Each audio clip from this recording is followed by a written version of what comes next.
All right, good afternoon slash morning class. I'm hoping that everybody is working through the lab. I'm just provided a video since we don't have access to the lab, and I'm unsure if everybody has access to a Mac or a Windows machine. I'm just going to go ahead and run the inversion for you and then provide you with the output, and then we'll make some interpretation. So hopefully if you're getting to this video, you've already kind of worked through the Excel sheet. So I ended up giving you the raw data from the resistivity meter from the survey we did 2 Mondays ago. Essentially, you had your A, B, M, N, your V, your I, your standard deviation, your contact resistance. You've calculated the resistance, the geometric factor, and ultimately, hopefully, by now you've gotten all the way down to this apparent resistivity value. And then you've worked through and you've slowly filtered out the original roughly 1,200 data points based on apparent resistivity values and the standard deviation.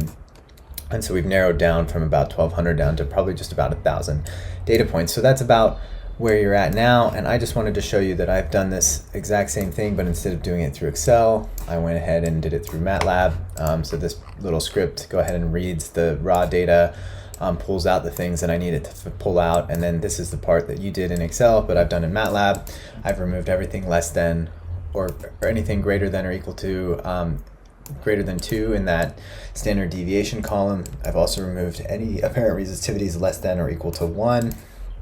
And I've also removed any apparent resistivities greater than 7,000.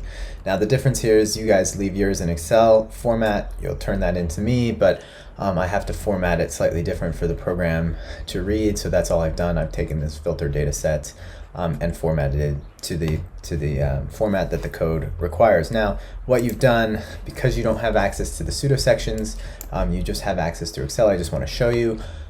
This right here was the original pseudo section. So this is colored by our measured apparent resistivities or observed apparent resistivities. There's roughly 1,200 data points in here after filtering, so removing the negative apparent resistivity values, the high apparent resistivity values, and all of the bad measurements that didn't have any good, that had high standard deviations. This is the pseudo section that you end up. So just so you know, there's probably some spurious electrodes or something going on in here, right? This kind of pattern going this direction means that there was something kind of wonky at some of these electrodes. So just something to be cautious of moving forward. It's kind of the big challenge of doing DC resistivity inversions, or what's real, what's not. So anyway, that's where you should be. This is a visual representation of your Excel sheets without you having to do the math and calculate. If you had access to the program, we would have done the same thing with these drop-down menus, but instead you get to see it firsthand in Excel. So now what I'm going to do is I'm going to go ahead and open up the program. The program we're using is called ResIPy. It's a fantastic little open source program. It's essentially a Python wrapper for an older inversion code that's been around for a long time. It's open source. I've got to send the guy a big thank you message. It's absolutely fantastic. But if you're interested, you can go to the website. You can just Google ResIPy resistivity or something, and it'll take you to his homepage where you can download this. So if you're really interested in running these things on your own computer, send me a message and I can give you some instructions. If it's a Windows machine, it's very straightforward. If it's a Mac, like I'm running here, it's a little tougher because you have to run through Wine and a bunch of emulators and things like that. But we can get it working if you really want. So the ResIPy interface looks something like this. This is the main window. What we're going to do here is we're going to go ahead and import our data. Now we're going to import the filter data. So this would be the data that you guys have been working on in your computer, or at least pretend that it is. Our resistivity meter was a Syscal Pro. So we're going to go ahead and select Syscal, and we're going to hit import data.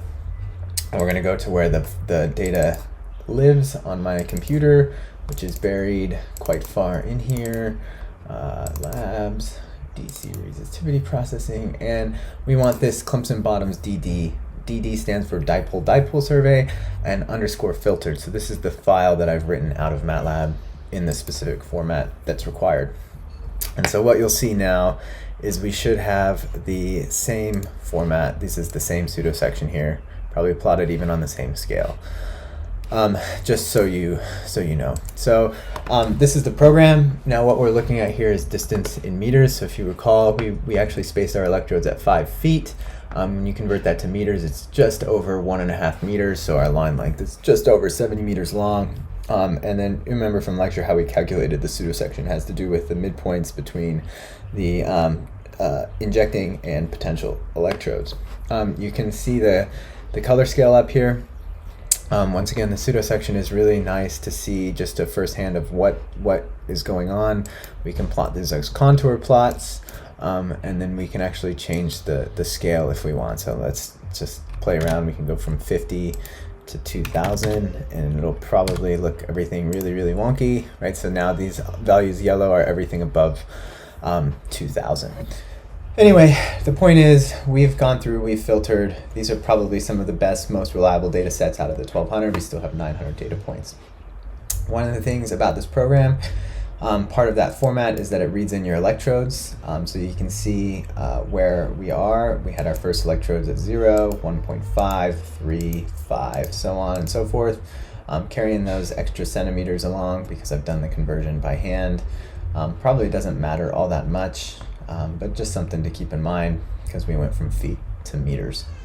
Now, what we have to do is what you guys have done in Excel. There's this pre-processing tab. We could have filtered by apparent resistivities, but we would have had to go through by hand anyway and filter by the standard deviations, which I think is probably the most reliable filter, right? Because if you're repeating measurements, that is actually an indication that it's probably the best type of measurements.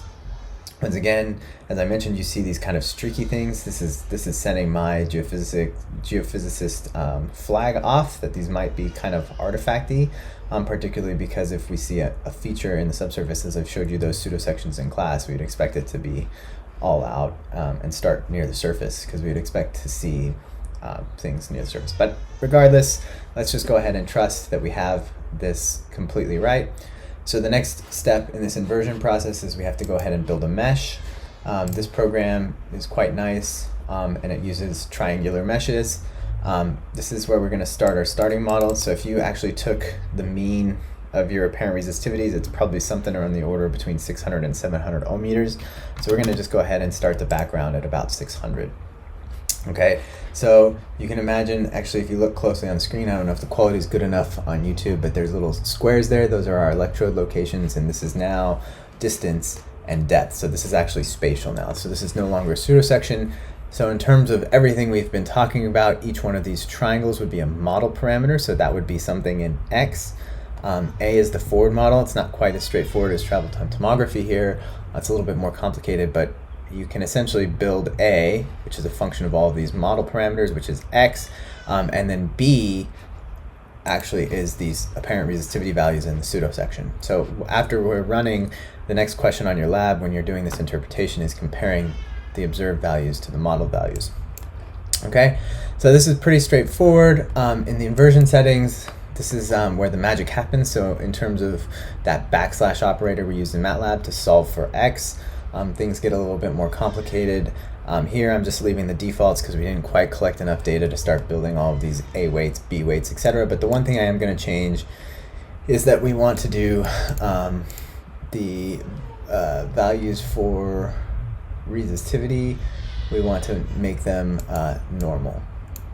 So we're not modeling the super small changes on log resistivity. We're actually modeling the resistivities, and then we're going to go ahead and hit invert. So once again, because these are complex systems, because they're underdetermined, because we have way more X's than we do apparent resistivity data, you could see all those little triangles. I'm not exactly sure how many triangles there are. We could really look it up if we really, really wanted to dig it out. But the point is we only have 922 measurements. So even from a visual standpoint, we have way more unknowns than we do equations. So it's a very underdetermined system. So you'll see over here, this is our initial root mean squared value.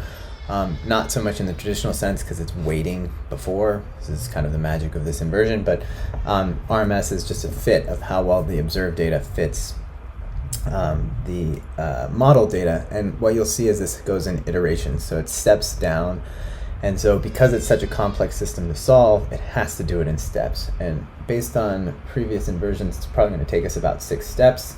So what the code is doing behind the scenes right now is kind of like we started it with a straight background of 600 ohm meters.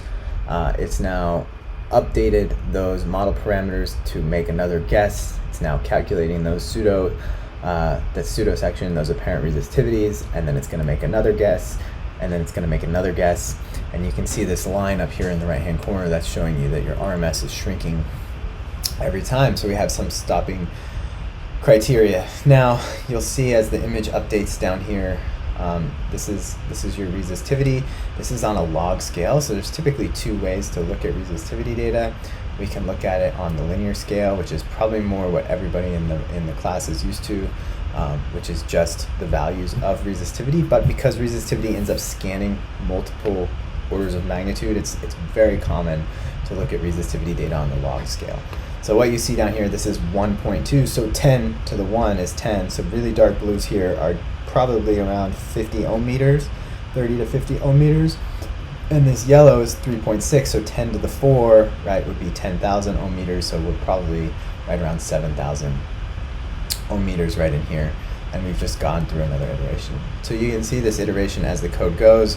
The first drop, our initial guess wasn't that great. It kind of put a little bit of structure in there. The guess really dropped.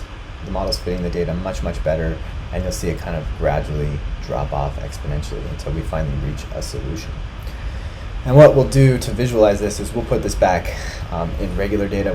We won't necessarily look at it in log data, but that is one of the major things to look at. But you can start to see now the structure that's going to end up being in the model. We've got this big gigantic resistor somewhere between 30 and 40 meters, probably at about 5 meters depth. Might be some conductive stuff on top of it. There's some conductive stuff around this kind of resistive zone. But the structure is really starting to come out, and you'll see as this iteration keeps going, the structure is probably not going to change all that much as this overall big structure is already explaining a lot of our data. Our initial misfit of the previous model was 1.68. It's now 1.64. It's starting to really drop. So if that RMS goes up, the code will stop and call it good.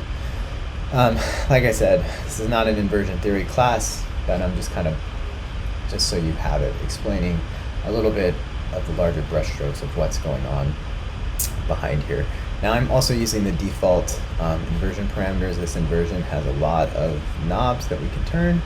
If we would have collected a reciprocal data set, that would have helped a lot. We could have started building these A weights and B weights and essentially start weighting which data points we think are the best versus what we're not.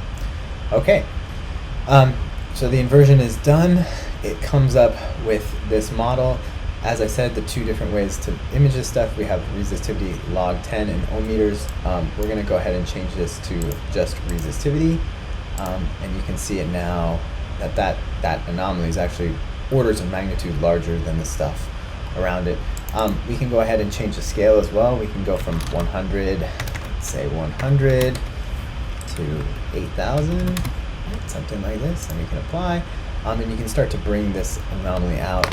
The sensitivity overlay, this is something really unique to this particular program. There's a manuscript out there of how to calculate it. So this is kind of, as I mentioned in lecture, there's no real way to calculate sensitivity of resistivity profiles except to run forward and backwards models. So one of the reasons that took so long to converge and finish is that it was running another model behind the scenes with a different background model, so you can kind of get an estimate of what your depth of sensitivity is. So with about a 70 meter offset and the resistivity structure that we have, we're probably seeing anywhere between 10 and 15 meters. I'm just going to go ahead and make this a little bit weaker.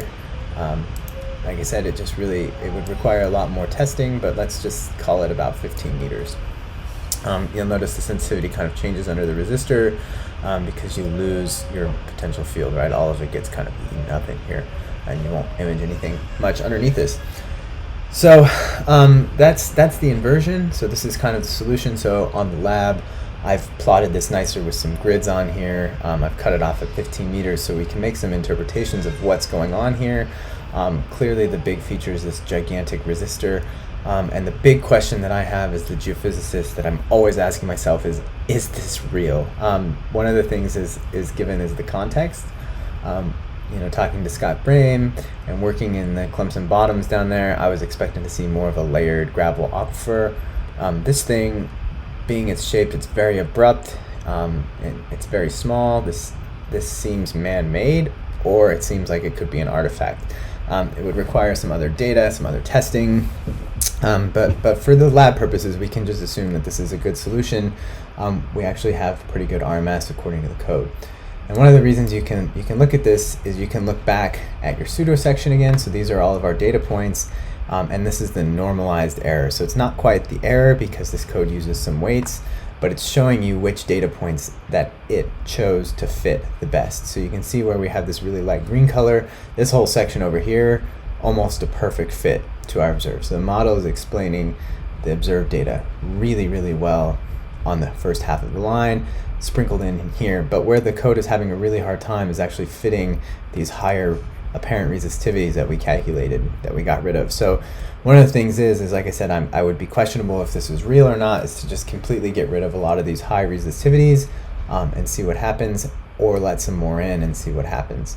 Like, does that feature actually exist, or is this a problem with a couple of these electrodes in here and a couple of these electrodes in here? Because we actually did have quite a few negative apparent resistivity values, which is kind of strange.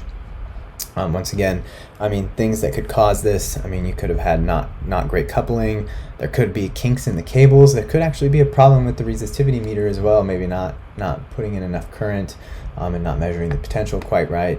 Like I said, it looks a little bit artifacty, but based on our filtering that we did, these are pretty reliable data points.